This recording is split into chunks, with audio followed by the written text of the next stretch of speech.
To the Board of County Commissioners work session for Wednesday, November 4th, 2020.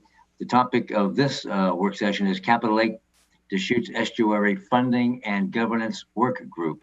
This is cost allocations. This is informational. And I'm John Hutchings, the chair of the board. Also present is Vice Chair Commissioner Ty Menser. I'm presuming Commissioner Edwards is not joining us by phone. He was trying to join by phone.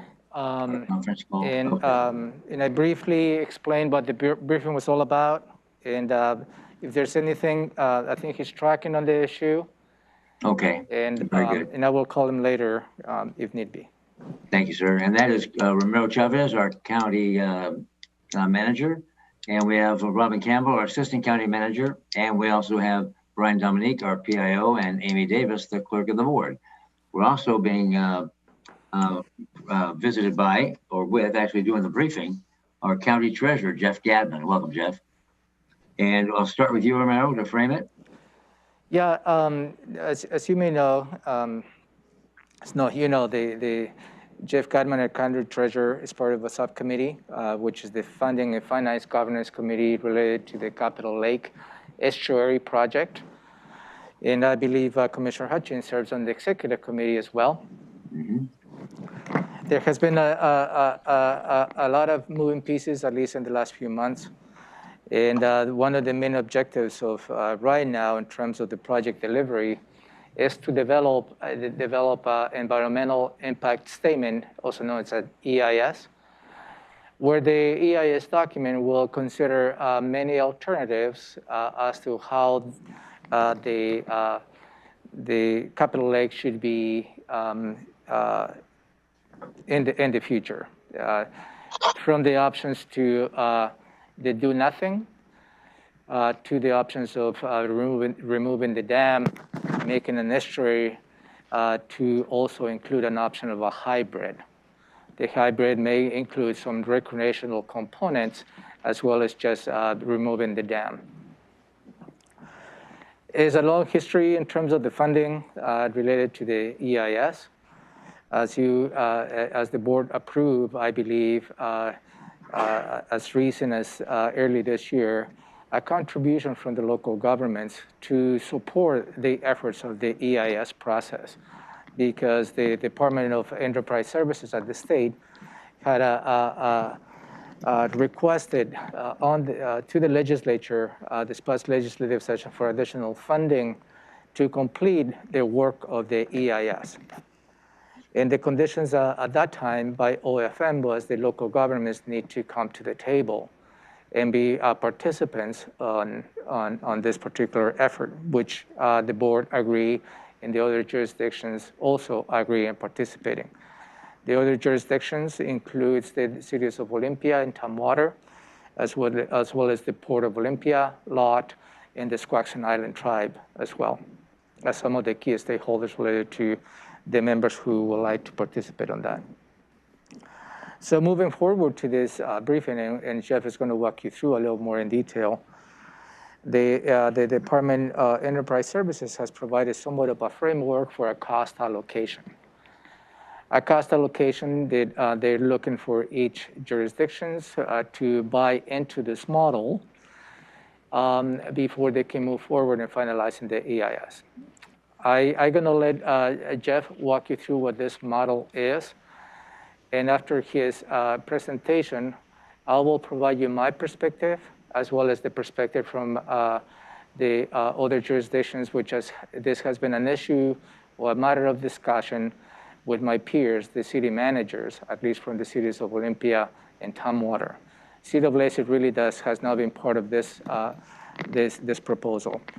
And at that point, also, I will provide a recommendation to the board after you hear the presentation from our county treasurer, Jeff Gadman. Did I cover all that, Jeff? You did. You did an amazing job, as usual. So, one thing I wanted to say to Robin regarding our emails this morning about Munis and what the numbers I was giving you. Munis is reflecting yesterday's activity. It refreshes overnight. Okay. Anyway, so the Funding and Governance Work Group has been charged with trying to figure out, number one, how to pay for any initial project, depending on what the chosen project is, if that's a hybrid, if it's an estuary, if it's continuing as a lake. And then also working together to formulate future maintenance funding for whatever the project is. And this makes a lot of sense. One of the issues with the lake currently is that over the years, maintenance has either been really paid attention to or not paid attention to at all. And as part of the reason for the water quality degradation and such. And so the idea with the project that we're doing now, when I say the project we're doing now is in terms of, this group where we've got the executive committee and we got the funding committee, but it's to avoid having that neglect in the future. All of the jurisdictions that are at the table right now agree that they have some sort of obligation to participate in some fashion with whatever is decided. To be honest with you, the funding group itself feels that the discussion right now about allocating funding for an initial project and then figuring out a funding allocation for any future maintenance costs this is premature right now, and we very strongly feel this way because the EIS is not complete. There's nobody is even close to having any kind of discussion on what kind of project may be chosen. And so the members of the committee, and I would say that it's myself, City of Tumwater, City of Olympia, and Lot are being very, very vocal about how strongly we feel this is premature right now. There's also a very, very strong feeling from the committee, that the state is pretty much the party that's on the hook for any initial project. What we're being tasked with here today and what we're going to talk about is trying to grade county's responsibility on this initial project from several different standpoints, and figure out what sort of percentage of participation the county feels that we need to have, and this is where commissioners come in, because you are the policy level policy level administrators for the county. And so really this is where you guys need to weigh in and talk about what you think and where you feel the county's responsibility lies. And I want to remind you that today we are only talking about the initial project, whatever's chosen, the retain the lake, to let it go to an estuary, to having a hybrid of some sort. This has nothing to do with future maintenance and ongoing costs. That will be a completely separate discussion that will happen later. One of the things that the consultant and DES has brought up with regards to the initial project is they're saying, well, yeah, so the state needs to have, needs to take on the brunt of the obligation for the initial project. But, if the City of Olympia wants to add boardwalks to the initial project, do they have a participation obligation in that? If there's some other sort of recreational thing that the cities want to have or the county wants to have, should they help pay for part of that? And that's the conversation in my mind is very, very speculative at this point. And again, premature until we get at least a draft copy of the EIS so that we kind of have an idea of where the cards are going to fall. But having said all of that, I would like to hear if either of you have any comments at this point based on what I just said. Well, this just your recapping this, Jeff, just brings back a flood of memories. When we met with Ann Larson with DES, I don't think Carrie was part of that. I don't remember. I wasn't. That was before my time. Okay. Well, we talked about this specifically. You and I did, and it was about everything you just said about. It's about premature. No project has been identified, let alone chosen. The state owns the lake, so they've got the biggest buy-in, of course.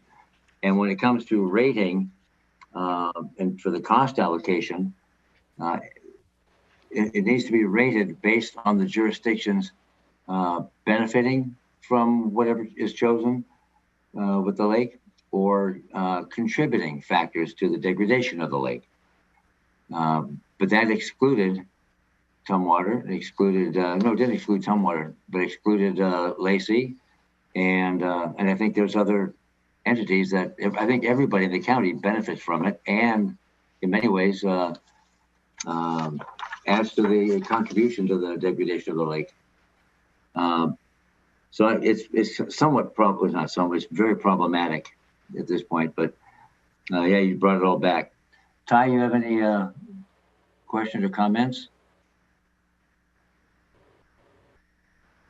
To the extent that I know about this issue or have opinions about it, it's about the water quality and the different options and which one. I've heard presentations from Squaxin Island Tribe. I sit on the lot board and we've had multiple discussions.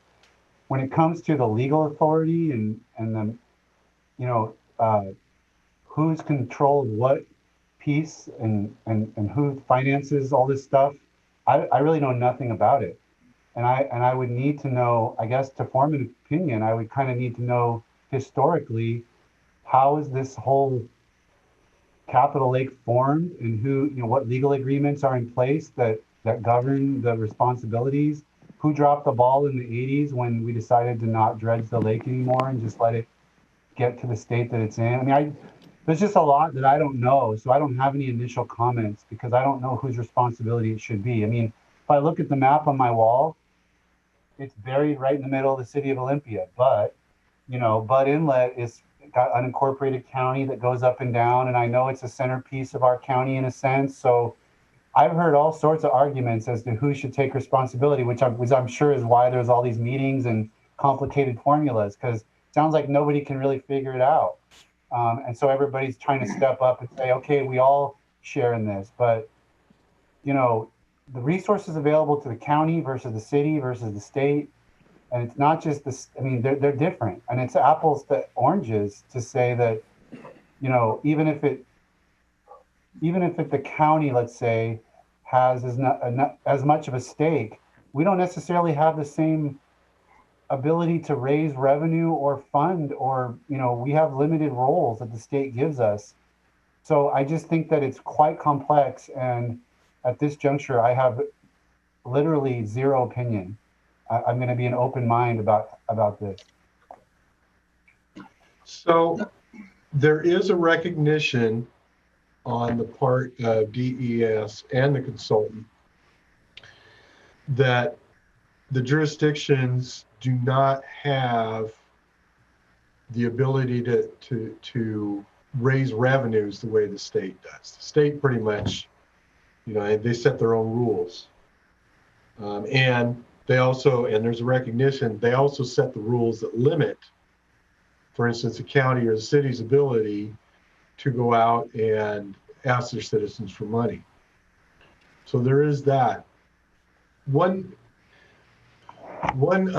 statement that we get back, like I said, when the two cities that are at the table, and Lot and myself, when we make this comment that, this is the state's problem. The state created the lake.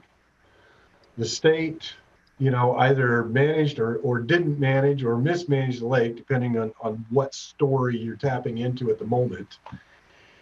And we are where we are today because of decisions that were made in that big building across the lake from us. And to ask any of the other jurisdictions to come in and take on the burden of correcting that, the current problem, is really not fair. What DES comes back with, and what the consultant from Floyd Schneider, Tessa, says is that they're very much getting the signal from the legislature that the legislature is not going to accept any solution where the state is 100% on the hook for whatever comes out. The Squaxin tribe very much feels like it's a state problem, primarily a state problem, or state issue, I should say. But I don't know how heavily they're wanting to weigh in on anybody's behalf. Well put. And you danced around that nicely. Thank you. Yes, sir. And I would imagine, Commissioner Menser, that I don't know if it will be or not, but this is going to be one of the things that you'll be taking on after the first of the year. And I've got a file put together. Kelly will get the rest of it, for you. It's not going to answer every question you have either. And there's among the many things. Yep. And there's also quite a bit of controversy as to what the consultant did or didn't do, or the results of some of the water studies and replenishing the lake. And Mayor Pete Komet is right on top of this as well, with information received from Steve Shanewise. And Steve Shanewise, Pete Komet, and I had a meeting over the phone about 6-8 weeks ago with Representative Lori Dolan about this issue of the not only we got into a little bit of this piece, the funding mechanism, but mostly about the work and the calculations, water calculations and study that the consultant did versus what our own Kevin Hansen did for me and was shared with Steve Shanewise, which matched up with what he was claiming. It's an exceedingly complex issue. It's going to be right up your alley. I'll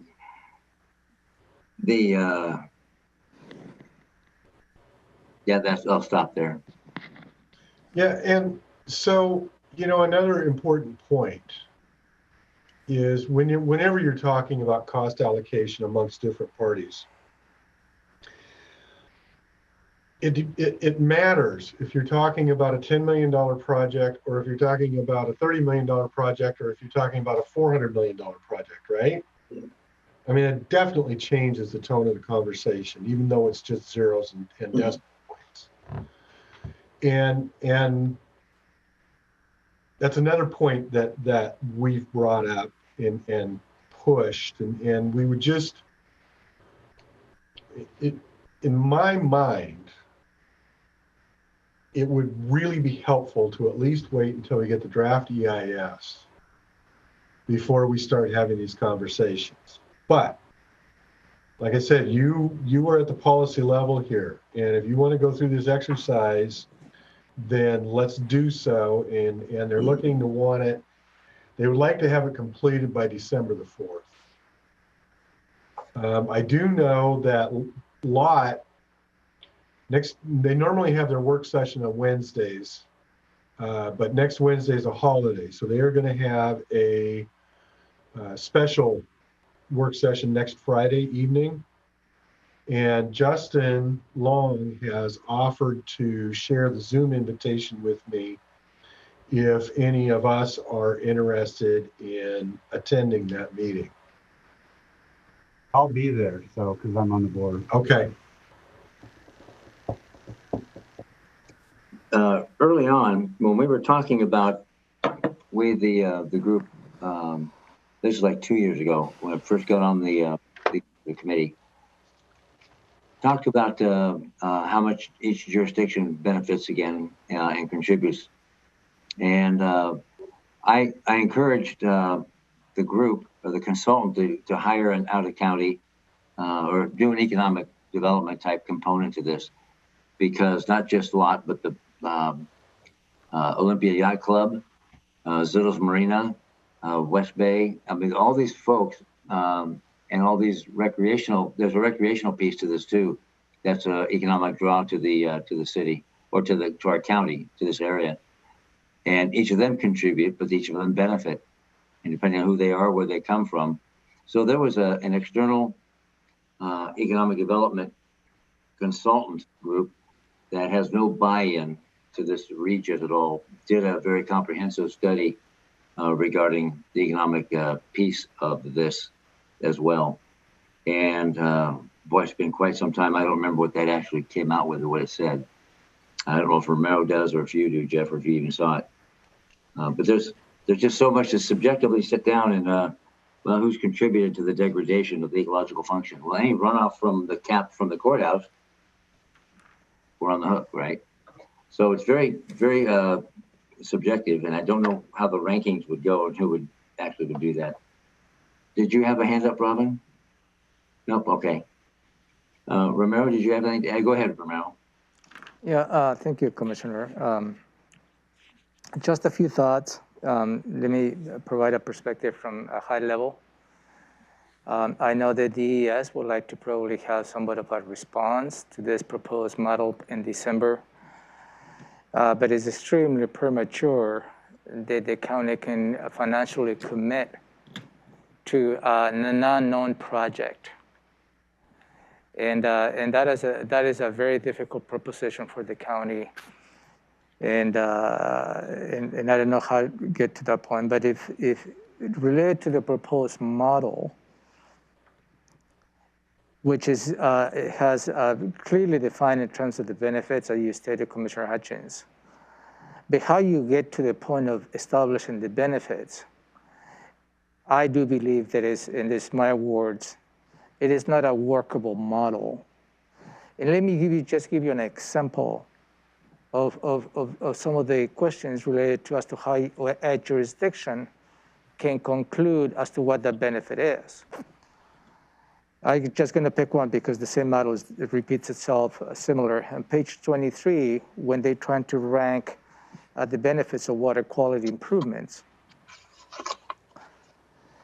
and you get to the point to answer those three questions, will improved water quality produce benefits, enhance value, parentheses, for the population the entity represents to the entity itself?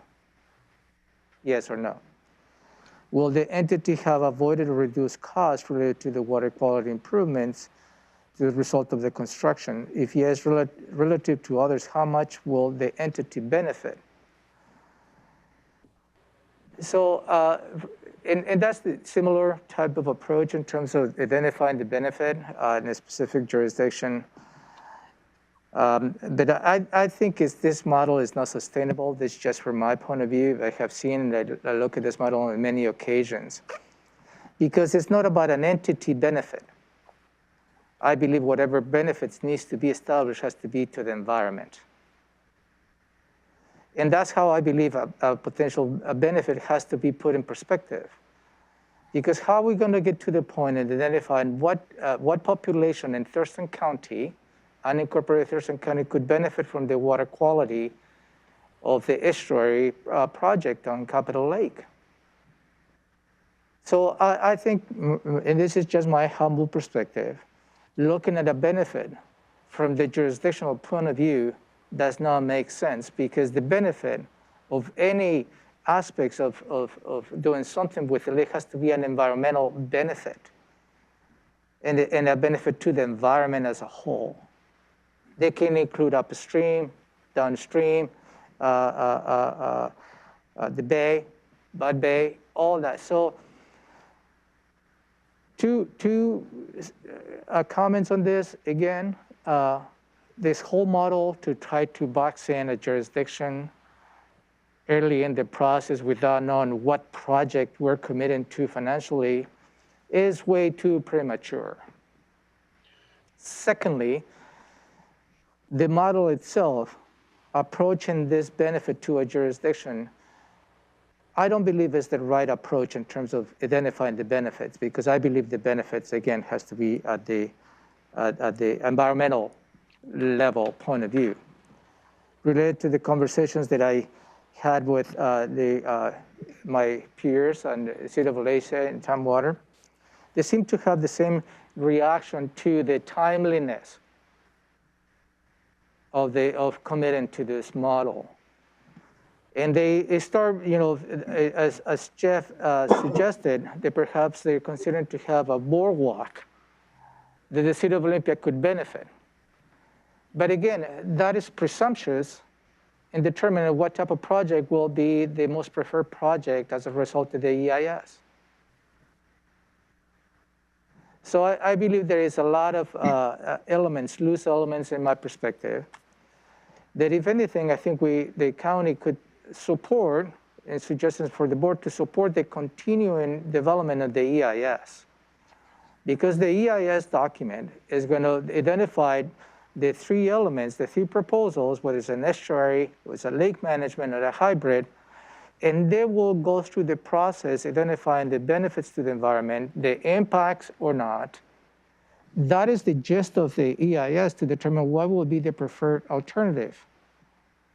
When that preferred alternative is identified with a cost and an implementation strategy, then is how I believe the next step will be as to how the jurisdictions could participate on the implementation of the preferred alternative under the EIS. That's my perspective.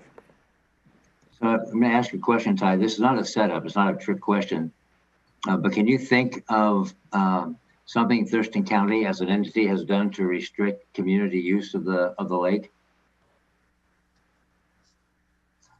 As it says on page 15, restricted activity community use, in the second to the last sentence, says under existing conditions, community use has been restricted as part of management strategies designed to control the spread of invasive species and, not and or, but and protect public health. And question number one, has the entity contributed to restricted community use of the system? And in the late 80s or early 90s, our public health and social services shut down the lake for swimming because of all the dangers of the sewage, fecal chloroform, whatever it was in there. So we contributed to the restricted community use of that system. That puts us on the hook. Yeah, this is something else that I brought up at a couple of the meetings of the funding group is that the questions are written broadly enough that it's impossible for any entity looking at this framework to be able to say, no, I'm really not responsible for that part of this project. And to me, that is almost disingenuous. Yeah. Because I think it stifles honest communication. And how can you substantiate to a degree the benefit you reap? But everybody contributes, like you said, everybody in the county, cars driving on the roads contributes to the degradation of the lake. You can't get around that. Right. Flooding does it as well. So it's but you know, it's I liken this to if you put this on a much smaller scale. Say you live on a beach property downhill from your neighbors, right? And the way that your neighbor's property is configured, you're constantly getting excess sediment on your beach, right? Which doesn't stop you from using the beach, but it does reduce your enjoyment. Well, if your neighbor comes to you and asks you to help pay for their project to change that because you benefit from it, that's not right. No.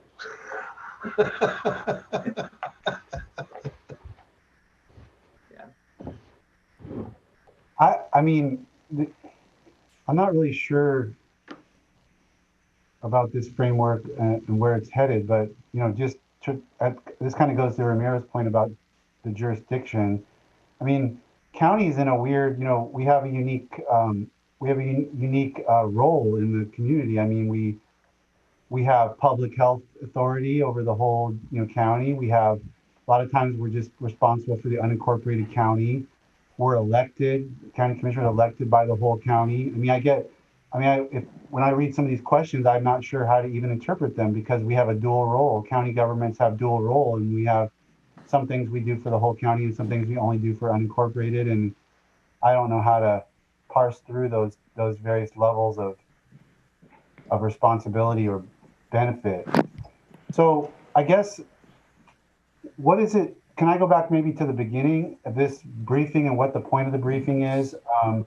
Jeff, you're looking for our 2 cents because you sit on this work group, and they're tell me kind of, let's say nobody had any reservations. Everybody thought this was just the perfect approach. What is it they're trying to drive toward here? They're trying to get the jurisdictions to adopt this framework, this question and answer framework as a way of allocating the contributions to the initial project. I mean, can you flesh out what it is we're... So they actually want numbers on this from you as a Board of County Commissioners, so that you say, we believe that the county should be on the hook for 3% of this piece.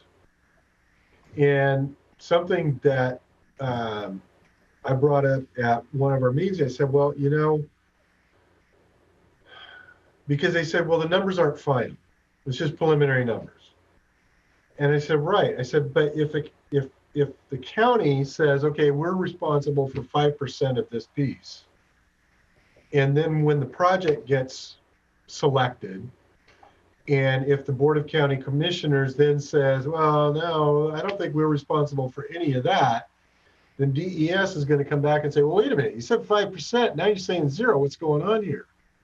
Which is another reason why I think this project is premature. So what they are looking for is to have actual numbers put in each of these categories for the county. And it could be 0%, it could be 0.5%, it could be 30%, whatever you as the board feels is appropriate. So to play this out, oh, sorry.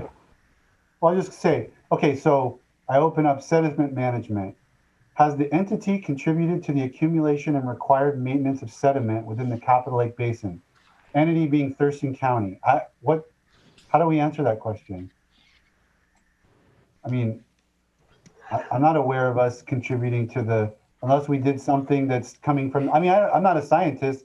I don't know. I know stuff happens up the Deschutes River that might impact how sediment ends up, depositing itself in the basin.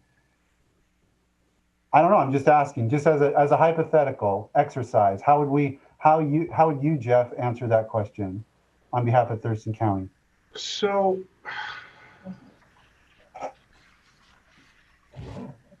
the way that it's been discussed at the funding work group, it is the consultant has said, well, because you make the statement like, well, it doesn't seem like county has any property that touches the lake, and so do we have any responsibility? And the response is, well, but the watershed, a lot of the watershed goes through the unincorporated county. No win. And then at that point, and understand something about my personality, because I generally try to be very, very diplomatic, and I try really, really hard to see the opposing point of view, and I try really, really hard to play nice with everybody, right? But at that point, I usually don't respond because I feel like I've been put into a corner at that point, and it doesn't feel good. Jeff, I don't know about the response to that question was the letter the Board of County Commissioners sent to expand the scope of work of the study area that includes parts of the watershed in the unincorporated areas of the county, which the state declined. Mm-hmm. So I guess my question to you is, do you want to craft a narrative response to this? I will find out from my compatriots at the other jurisdictions how their policy level leaders are wanting to respond to this, and I'll get Justin to forward the Zoom invitation to Ramiro so he can get it to you, so any of you that want to attend the lot meeting next week can, so you can kind of get an idea of the way their discussion is going to go. Although I'm sure it's going to go pretty much like this. But your initial feeling, though, is your seatmates or your colleagues, rather, are having the same quandary that we are. Exactly. Yeah. And we're all, it's interesting for not having a conversation amongst ourselves prior to any of these meetings. We're all saying the exact same words. Yeah, going right back to what Romero said, how could any jurisdiction commit 10, 20, 400 million to a project that we don't know what it's going? We can't do that. Right. It's not doable. Well, so I'm in favor of crafting some type of a narrative response, but not I don't mean this derogatorily, but not playing the game of doing this document yet. It's premature. Well, and so here's another thing, is that another issue from my past being a policy level elected official. How do I know that the project that you're going to choose is one I'm willing to contribute to? If I don't believe that that is a solution, I don't want my citizens to pay for it. That's kind of, well, I've sat in on for Hutch a couple of times, and I remember Squaxin Island Tribe made that point. It's like, they said, they're pretty blunt and said, if the solution doesn't involve an estuary, then we have no interest in any of it. Yeah. So, and but then like Jeff just said, I don't like being forced one way or the other. If we're gonna do a study and all that, then let's look at it all. I mean, you don't come to a foregone conclusion, especially if you're not going to contribute to it. Well, and the county and the cities can't afford to commit when we don't even know what the price tag is. Right. I mean, if you say you're 5% and then they come out and it's a $4 billion project, right? Or even a 400 million, which is not terribly out of line for the state. No. But impossible for us to contribute a percentage. So is the state looking to, so just so I want to go back to the beginning and make sure I understand what's happening. The state would like this process to yield some kind of a scoring where the jurisdictions say, okay, I'm this much responsible, or I'm going to benefit this much, so I'm committing to 5% of the cost or whatever. Is that what they're looking for? That's exactly what they're looking. Yes. Everybody to buy into this process, and therefore they've kind of got a commitment, even if it's vague, unspecified, percentages. Is that what they're trying to come up with? Yes. And then you may be married to it. Well, it's a self-assessment. You just said you're contributing. I think we can, if we want to keep it simple. I mean, there's a lot of things we could say. We could probably write a 10-page memo about all of our concerns that we've talked about, but we could keep it as simple as, we just don't have a lot of money, and until we know what we're dealing with, we just can't. We could be responsible for all of it or none of it, or this could be the most perfect set of questions and process and ever designed. But the cold hard reality is we don't have the financial capacity to make commitments that could vary so widely in advance. And you know what? I know the perfect person to craft that document.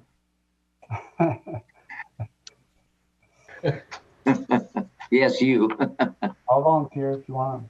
Yeah.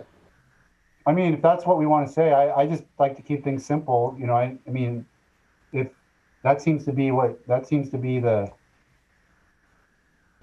the initial concern we can't get around. And you And can I sit here will, and these questions and scoring and I will continue to be in contact with John and Rich and Justin. And I will get an idea of what they're planning on submitting for a response and keep you informed with plenty of time before mid-December, that if we have to scramble and change direction, we can. I would Does that say sound number fair? 2, yes, and I mean, just want to make this point. The county's unique structure, I think, makes it particularly difficult for us to make these assessments. We play different kinds of roles in the county, you know, whether we're talking about the Board of Health, whether we're talking about the unincorporated county, whether we're talking about our control of watersheds and sediment. I mean, we more than any other jurisdiction would have a whale of a time trying to answer these questions with any level of honesty and accuracy. So And that's another layer of the problem. at such time as we put some type of document together, would that be something that would come from the BoCC via you, Romero? Something you would put together, fashion together, or would it come from Jeff? It actually is Part of the funding group? supposed to come from you through me back to them. Through you, okay. Yeah, I'll work with Jeff on that response. All right, thank you. All right. Jeff, did you Thank get you what you very needed? much. What's that? Did you get what you needed? I got what I need right now, yes. Okay, And I will have Justin forward that Zoom invitation to Ramiro so that he can get it to you for next Friday. It'll be Friday at 5:30. I like Justin. He's a good egg. He's a smart guy. Yeah, I do too. very good guy. When I was on Lacey City Council, I was an alternate on lot, and I always loved those meetings. Yeah. Good staff, great staff down there. Robin, anything for the good of the order? Just have a question for Jeff. I think I know the answer, but I ought to ask. Does the state pay property tax on the properties they own within our county? No. No. That's kind of That was a leading question. on the property. Maybe we would share in the cost of maintaining it. There you go. Wow, That's on the record, yeah. on the record. Yeah, Yeah, drop that drop mic. the abacus. Man, that's great, Robin. All right. Well, thank you all very, very much for your time. I will look forward to working with Romero and coming up with something for your approval. And if I hear of anything that would cause me to ask to meet again, I will. Thank you. You're welcome anytime, Jeff. We're here for you. Romero, did you get what you needed, sir? Yes, sir. All right. Then this meeting is adjourned. Thank you. Thank you. See Thank you in the you. morning for budget, Robin.